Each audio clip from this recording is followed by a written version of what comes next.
നാല് വേദങ്ങളെ പ്രതിനിധീകരിക്കുന്ന 4 കുതിരകളാൽ പൂട്ടിയ പാർത്ഥന്റെ സ്വന്തം കപിധ്വജം.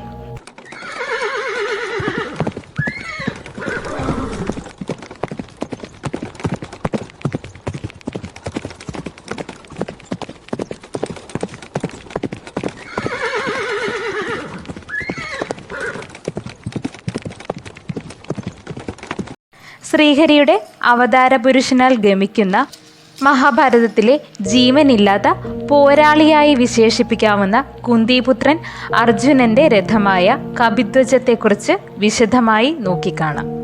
കപിധ്വജത്തെക്കുറിച്ച് പരാമർശിക്കുന്നതിനായി ഖാണ്ഡവപ്രസ്ഥത്തിന്റെ പശ്ചാത്തലത്തിലേക്ക് ഒന്ന് ചെല്ലേണ്ടത് അത്യന്താപേക്ഷിതമാകുന്നു.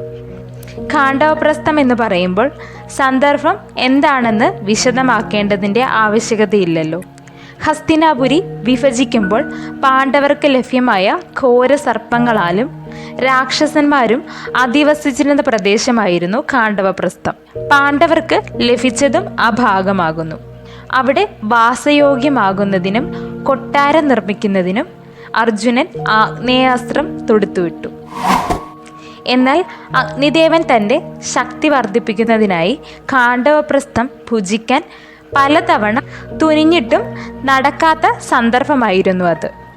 അതിന് ഇതിവൃത്തമായ കാരണം ഇപ്രകാരമാകുന്നു. അമിതമായ നെയ്യ് സേവിച്ച് ശക്തിക്ഷയമായ അവസ്ഥയിൽ ജീവിച്ച അഗ്നിയോട് സൃഷ്ടിയുടെ കർത്താവായ ബ്രഹ്മദേവൻ മൃഗമാംസം ഭക്ഷിക്കുക, അതിലൂടെ ശക്തി വീണ്ടെടുക്കാവുന്നതാണ് എന്ന് പറഞ്ഞു. അതേ പ്രകാരം അഗ്നിദേവൻ ഖാണ്ഡവപ്രസ്ഥം വിഴുങ്ങുവാൻ തീരുമാനിച്ചു. എന്നാൽ അഷ്ടനാഗങ്ങളിൽ ഒരുവനായ തക്ഷകനും മായാസുരനും വസിച്ചിരുന്ന വനമായിരുന്നു അവിടം.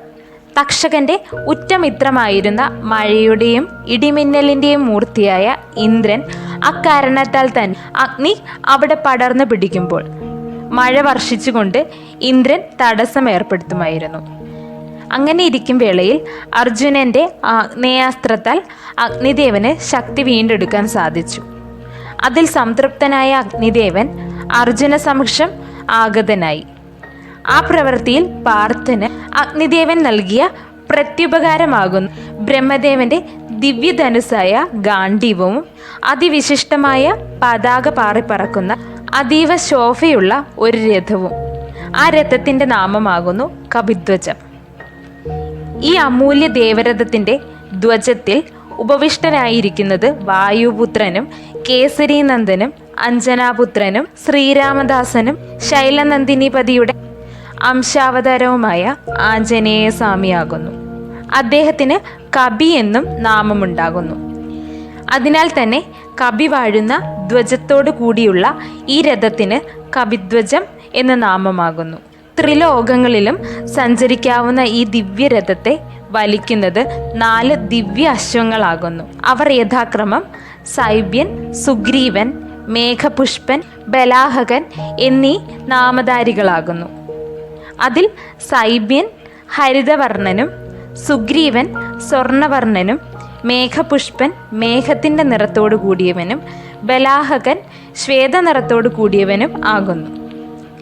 ഗീതോപദേശവേളയിൽ ഈ മഹത്തായ രഥത്തിൻ്റെ സവിശേഷതകളും ധർമ്മങ്ങളും അർത്ഥങ്ങളും ഭഗവാൻ കൃഷ്ണൻ വിശദീകരിക്കുന്നു. അത് ഇപ്രകാരമാകുന്നു. മനുഷ്യൻ്റെയും സർവ്വജീവജാലത്തിൻ്റെയും നാഡീവ്യവസ്ഥകളെയും മനസ്സിനെയും പ്രതിനിധീകരിക്കുന്നു ഇതിൽ ബന്ധിച്ചിരിക്കുന്ന അശ്വങ്ങളുടെ കടിഞ്ഞാൺ. രഥത്തിൽ ഉപവിഷ്ടനായിരിക്കുന്ന അർജുനൻ ആത്മാവിനെ പ്രതിനിധീകരിക്കുന്നു. സാരഥിയായിരിക്കുന്ന അഥവാ നയിച്ചുകൊണ്ടു പോകുന്ന ഭഗവാൻ പരമാത്മാവും ആകുന്നു. അങ്ങനെ തുടങ്ങുന്ന ഒരു മനുഷ്യൻ്റെ അല്ലെങ്കിൽ ഒരു ജീവജാലത്തിൻ്റെ ജീവനെ അല്ലെങ്കിൽ ശരീരത്തെ മുഴുവൻ പ്രതിനിധീകരിക്കുന്ന ഒന്നാകുന്നു ഈ രഥം. രഥത്തിൻ്റെ ധ്വജത്തിലെ ഹനുമാൻ ഇന്ദ്രിയങ്ങളെ നിയന്ത്രിക്കുന്നു. മഹാഭാരത യുദ്ധാനന്തരം ഈ മഹാരഥത്തിൻ്റെ കർത്തവ്യം എല്ലാം തന്നെ സമാപിച്ചിരിക്കുന്നു.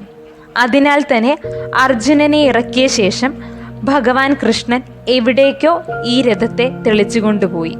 ശേഷം ഭഗവാൻ കൃഷ്ണൻ ഭഗവാൻ ഹനുമാനോട് രഥം ഉപേക്ഷിക്കേണ്ട സമയമാഗതമായിരിക്കുന്നുവെന്ന് നിർദ്ദേശിച്ചു. അതേ പ്രകാരം ദിഗന്ധങ്ങൾ മുഴങ്ങുന്ന ശബ്ദത്തോടെ ആ ദിവ്യരഥം ഛിന്നഭിന്നമായി തീർന്നു. അതിഭീകരമായ അഗ്നിഗോളങ്ങളായി കത്തിയമർന്നു. അഗ്നിദേവനിലേക്ക് തന്നെ ആ രഥം തിരികെ ഏൽപ്പിക്കപ്പെട്ടു. ഇത്രയും ഭീകര കാഴ്ച കണ്ട് കാര്യം ആരാഞ്ഞു പാർത്ഥൻ.